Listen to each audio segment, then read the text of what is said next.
Hey guys, my weekend video. So what we saw Thursday was the gamma squeezes of all gamma squeezes for the S&Ps or the main overall markets, and it really was led by big tech on Thursday.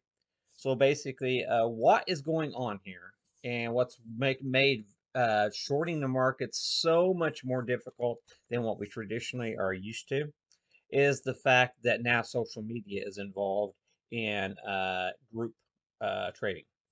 So Reddit is the one that everybody knows, but there's groups all over the country, and there's a billionaire groups, and these guys are sitting, behind their computer just like everybody else. These billionaires and in these private groups, and they're all deciding to enter the market and leave the market at the same time, and it is causing wild fluctuations in this market.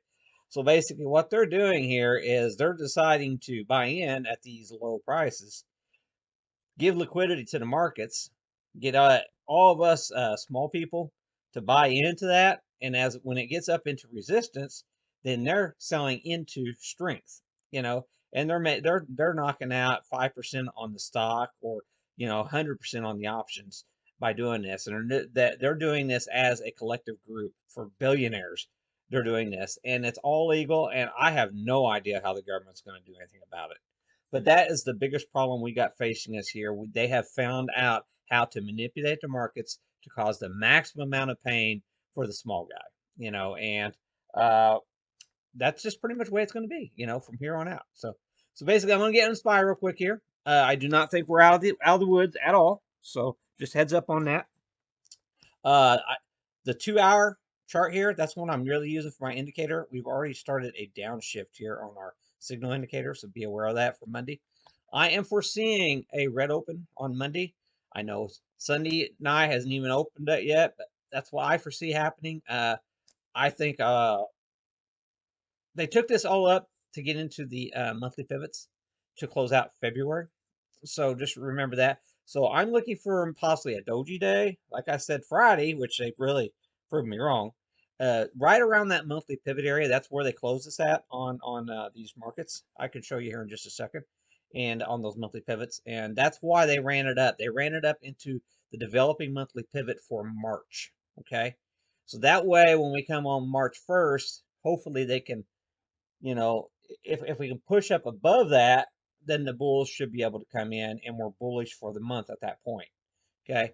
But what we've been seeing so far in this charting, in this whole correction, what we've been doing is coming in on Mondays, breaking down below the weekly pivot, and we just can't recover it. Up till Thursday this past week, but we just couldn't ever recover those weekly pivots until we had that gamma squeeze this week.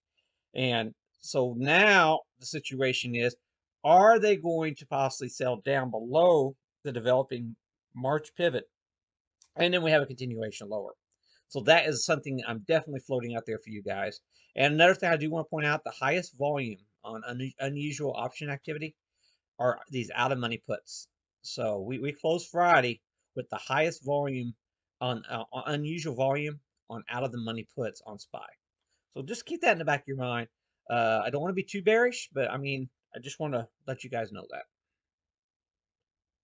Okay, a little bit further in my video here, guys. Here is your developing pivot for this month. So they can literally bring her down to the 435 area, and still, close in this area, and then they can put max pain going into the 1st of March. Remember, we only got 1 day left in this month. So, definitely keep this on watch. Possibly they gamma squeeze this all the way up into this developing pivot area, okay, for March. So that is my primary thesis. And then the NDX,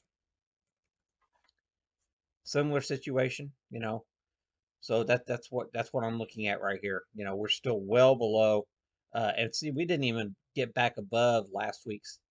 We didn't even get above last week's pivot. Okay, so I'm saying we came in Monday, we broke down below that pivot, and we just came up to it. So there's still lots of damage in this market. Okay, guys, so just keep that in mind going forward here. As expected, there Friday, we came in Friday morning. We did cross below that 20% correction. So I had mentioned that all last week. That I thought once you cross the 20% from all-time highs, you're technically in bear market territory. So it made sense to have a short squeeze. So just keep this in mind going forward into this week's session. Uh, so some things I'm looking at right here. Uh, Still very weak on the NDX. Okay. Uh, but the 2 hour, in my opinion, you're getting that little hook just like you're getting on the SPY. So keep that in mind going forward here on that chart. And then down here on the NDX here, like I said, I showed you this already. So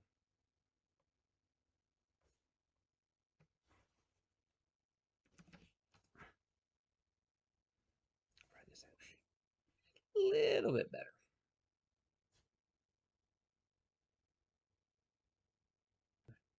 So guys, I'm actually getting a potential sell signal on the Russell, believe it or not. It is actually behaving a little bit better last week, but it was doing it on a little bit lighter volume. Okay, so remember that on the squeeze higher here. So opposite of what you might think, the Russell looks better at first glance, but yeah, I went into the end of the week with a potential toppings formation sell signal on that one. So be aware on that. And that's the only index actually gave me that signal. So uh, opposite of what you'd think just by at first looking at the charts. So on my chart here, this one here is even greater overbought in my opinion going into next week. And if this Ukraine mess doesn't get better, and keep in mind they went and blew up a bunch of pipelines. I think Europe's going to be coming in Monday morning. They're going to be selling this stuff because now they know for sure it's going to be a long time before they start getting energy from through Ukraine again because Russia went through and blew up a bunch of the facilities. And so, guys, if you think we're out of the woods on this whole energy thing, I do not, and that's really going to impact Europe, and they're going to kick us off the week. That's why I think we're going to be down Monday. I think Europe's really not going to like. Everybody was thinking that by by Monday the conflict would be over with, but I have to admit the Ukrainians are holding in there pretty good here. I'm pretty impressed, but by Monday morning it might be all over with. But it does really look like that they're fighting for their lives. So. And I do want to point out the diamonds were acting the worst last week. And I do want to point out uh, our signal line has clearly broken below our lower line. So this is a really bearish chart. I forgot to mention that earlier. Same things happen on SPY. SPY is crossing below, or it's crossing right now, the lower line, which that could all change if we migrate higher. But as these moving averages cross over on the daily, it adds more fuel to the fire to the downside. So I don't want to be bearish all the time. Heck, we might rip back up. I just think the gamma squeeze is over with, and I'm looking best case that we're going to chop around here for a few days, and by the end of the week we're going to drop back down. But only time will tell. So like I said, these diamonds are acting very weak here. We got our 30-day moving average now below our 200. And we got that's a 48 moving average or 50. It's looking like we're going to be crossing this. This is the it's not the golden cross. It's the opposite. When the 50 crosses below the 200, diamonds look like they're setting up for that. If we cannot catch a bid this week, it does look like we're going to be getting the I can't death cross. When the 50 crosses the 200, that's called your death cross. So be aware of that. We can look at these others real quick, see what's going on here. SPY's not quite there yet. NDX. NDX looks like it's going to be getting the death cross early on this week. So be aware. See how close it is? That one right there. It's right there. Looks like we're going to hear the words death cross on the NASDAQ first thing this week. Be aware, okay, guys? And then IWM, let's check that out. Yeah, we got the death cross a while back on the Russell. So be aware of that. So I remember them talking about that. That was back in February 20th, something like that. Or February 18th, something like that. We got our death cross on the IWM, and that's when everything just started falling apart. Whenever we finally got that death cross, so that is a major moving situation, knowing that we're coming right into a potential death cross on the Nasdaq. Be aware of that. So we're getting a nice little breakout on FCX to finish the week off. Remember, that's copper and gold. Uh, this is a, like I said, a bull flag breakout. This thing could really possibly move here. You just do the breakout measurements, 45 from 30, $15, a potential $15 from the breakout, so $60. $60 would be your target for the breakout here on FCX. US Steel, getting a possibly a bull flag breakout on FCX or US Steel right here. That would be measurement to be 18 to 26, $7 possibly on the breakout there. That'll put us up to about $33 if US Steel continues. One of the gold miners, so we're getting a breakout signal on that one. So keep this one on watch. That's a Yamana Gold. So we're getting a possible breakout signal on that one. So I definitely want you guys to keep that one on watch. Mosaic. Okay, I'll just leave it at that. Okay. And then on the bearish side, we got all kinds of stuff on the bearish side, but the biggest ones for last Friday were Palantir. Palantir is a bearish continuation setup here, so keep an eye on that one here going forward. So that is a bearish continuation scenario. Neo, bearish continuation scenario. Remember, Neo gets most of their semiconductor chips from, or the raw materials from the Ukraine. So be aware of that. Neo, as far as automotives go, they're the most impacted by Ukraine. Be aware of that going forward into this week. Open table, getting a bearish signal. And actually, Facebook's down here on my TTM squeeze to the downside. So be careful on that. You know, I know we had a little relief rally in here, but this thing can resume in a heartbeat. So I do want to float that one out there. And even the PayPal, it would just get destroyed in the correction here. I would be really hesitant to push your luck too far with that one.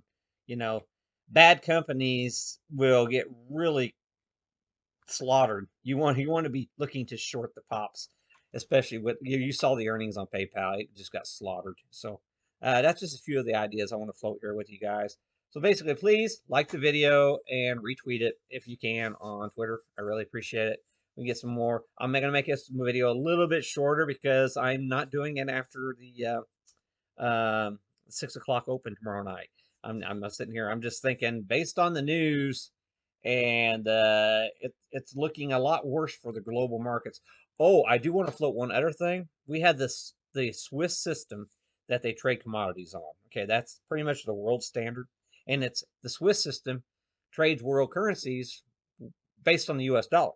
Okay, well now all the Western countries now have decided that we're going to ban a lot of the Russian banks from trading on the Swiss system. So that effectively keeps a whole section of Russia from being able to trade commodities on anywhere in the world because the commodities are traded on the Swiss system.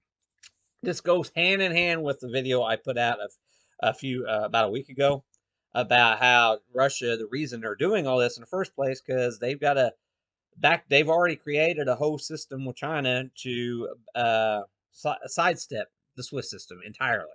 Okay, so if my narrative is right, the Western world is playing right into what Putin's trying to do in the first place.